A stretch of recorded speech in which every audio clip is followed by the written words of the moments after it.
आज हम बात करने वाले हैं कि how to score 95+ in class 10। तो क्लास 10 के बारे में ना बहुत सारी कन्फ्यूज़न रहती है कि क्या ये इजी क्लास है, क्या ये डिफ़िकल्ट क्लास है। अब कुछ आपको बोल रहे होंगे कि इस साल बोर्ड्स है, ढंग से पढ़ाई करना, लेकिन कुछ लोग आपको ये भी बोल रहे होंगे कि 2 महीने में भी काम हो जाएगा, चिल करो, ठीक है, लास्ट के मोमेंट में पढ़ाई करना, बहुत अच्छे नंबर आ जाएंगे और अभी तुम बिल्कुल फ्री बैठो। तो आज की वीडियो में हम वो भी जानेंगे कि किस तरह की क्लास रहने वाली है और कैसे हम इसमें अच्छे स्कोर कर पाएंगे। तो लेट्स बिगिन।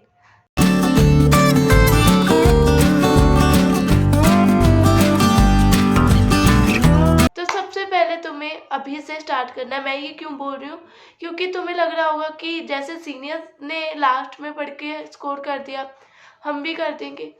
लेकिन अनफॉर्चुनेटली अगर तुम नहीं पढ़ पाए तो ठीक है, तो इसके लिए अभी से स्टार्ट कर दो।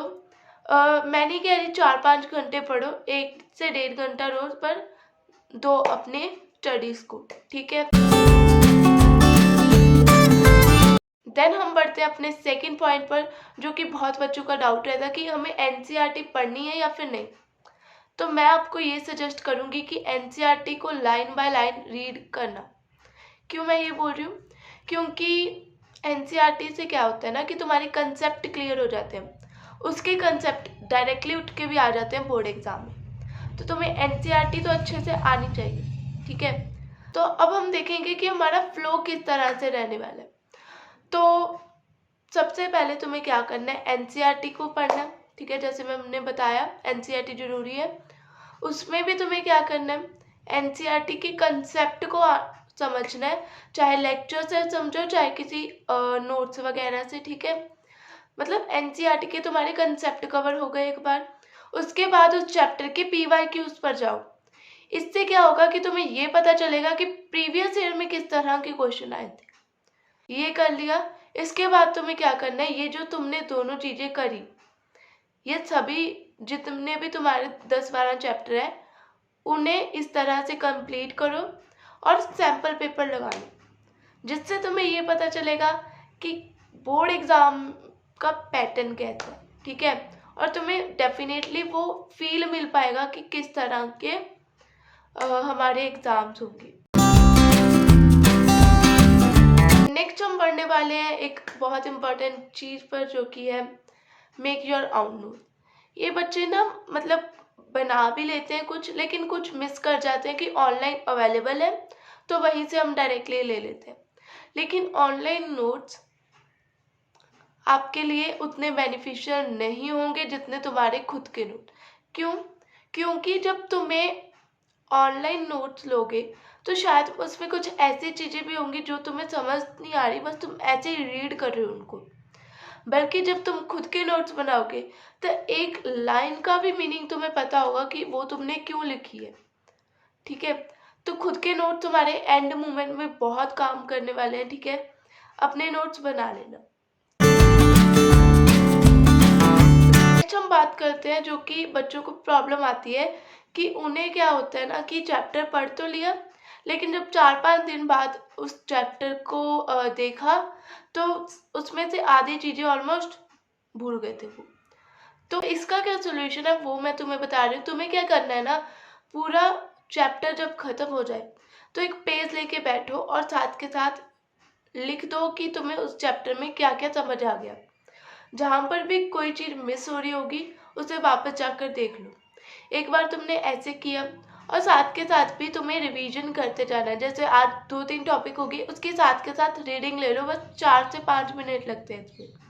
बस ऊपर ऊपर से आपको देखना है कि हाँ क्या क्या था, चाहे टॉपिक से देख लो फिर भी तुम्हें रिकॉल हो जाएगा। देन जब तुमने ये सब कर लिया उसके बाद तुमने एक अलग से रिवीजन कर ली, टॉपिक वाइज, तुमने चैप्टर वाइज रिवीजन कर ली।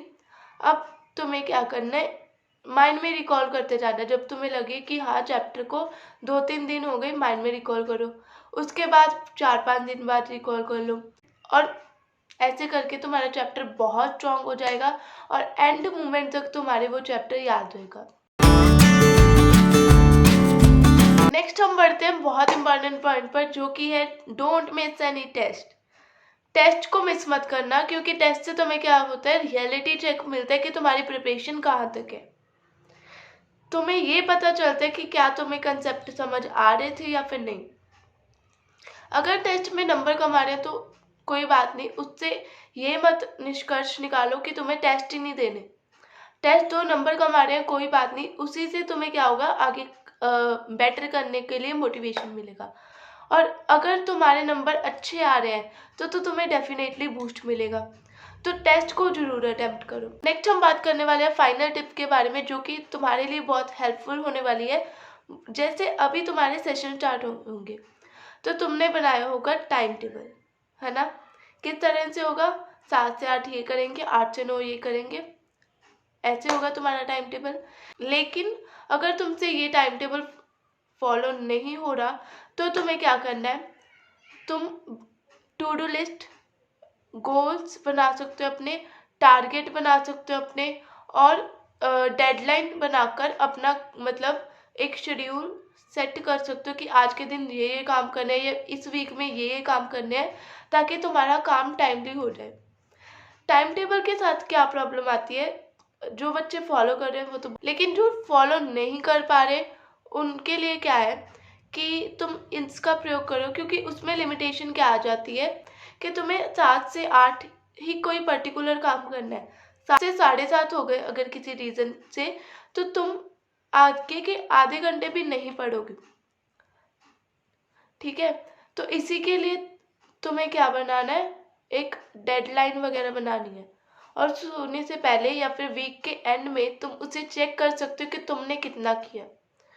और ये हमेशा कम रखना, ताकि क्या हो कि तुम्हें ज़्यादा बर्डन भी ना लगे और तुम्हारे वो अचीव भी हो जाए टारगेट।